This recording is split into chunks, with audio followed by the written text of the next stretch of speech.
Le Monsanto 810, lui, c'est un maïs qui fabrique son propre insecticide.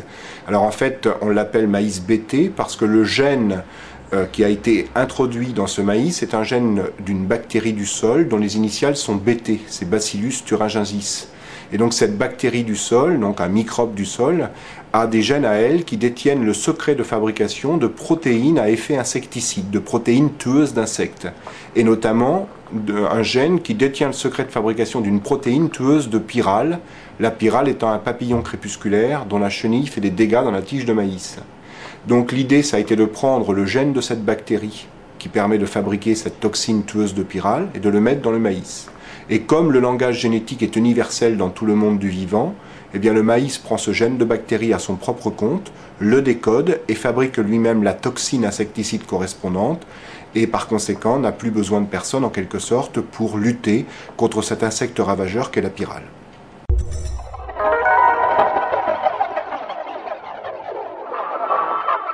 Jusqu'à présent, eh bien, ces organismes n'ont jamais finalement exigé des études supérieures à 3 mois sur une seule espèce animale. Autrement dit, on est donc dans une carence d'évaluation sanitaire.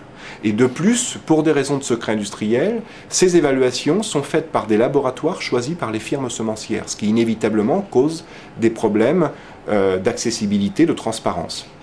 Et à chaque fois qu'on a voulu avoir accès aux données brutes faites dans le cadre de ces études, ça a été au prix de batailles juridiques et administratives monstrueuses pour justement surmonter ce fameux secret industriel. Et à chaque fois qu'on a eu accès à des études, eh bien, elles nous montrent notamment des perturbations hépatiques et rénales chez les animaux qui ont été nourris avec les OGM par rapport aux animaux qui ne l'ont pas été.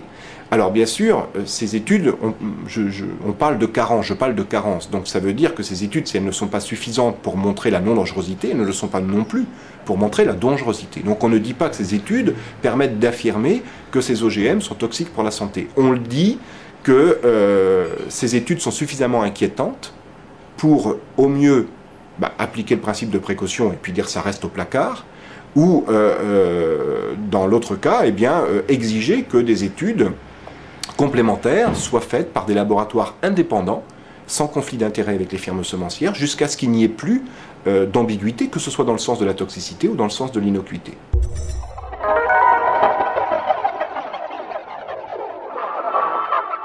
En Argentine, il y a eu des déforestations monstrueuses pour cultiver du soja. Donc déjà, en termes d'impact sur l'environnement, c'est bien sûr un impact indirect, mais c'est directement lié, bien sûr, à la culture intensive de ces OGM.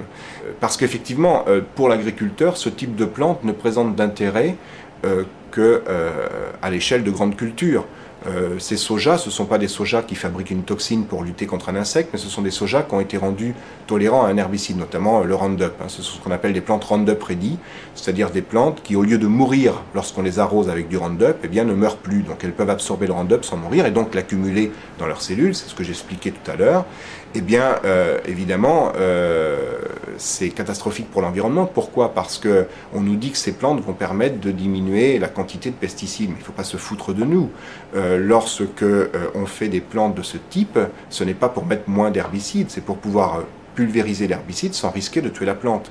Et comment ça se passe dans ces pays? Eh bien, comme dans tous les pays où ils font ce type de culture à grande échelle, eh bien, ils pulvérisent par hydravion, par hélicoptère, et vous imaginez bien qu'avec de telles méthodes, eh bien, on n'y va pas avec le dos de la cuillère. Et donc, plus on en met d'herbicides, plus il faut en mettre l'année suivante, parce que plus le seuil de tolérance des mauvaises herbes est élevé, etc. C'est un cercle vicieux, et donc c'est catastrophique pour l'environnement. En pulvérisant donc cet herbicide à outrance, eh bien évidemment, on a également des effets environnementaux catastrophiques, c'est-à-dire qu'on tue tout ce qu'il peut y avoir dans le sol, on appauvrit les sols en termes que ce soit des vers de terre, micro-organismes, etc. Et donc c'est toute la chaîne qui est rompue. Et notamment au Brésil, il y a un État qui veut faire marche arrière, qui est l'État du Paraná, et c'est extrêmement difficile parce qu'ils sont tellement donc, dans un processus avancé qu'ils ont un épuisement des sols catastrophique et qu'il leur est très très difficile de faire marche arrière et de cultiver autre chose que ce type de plante.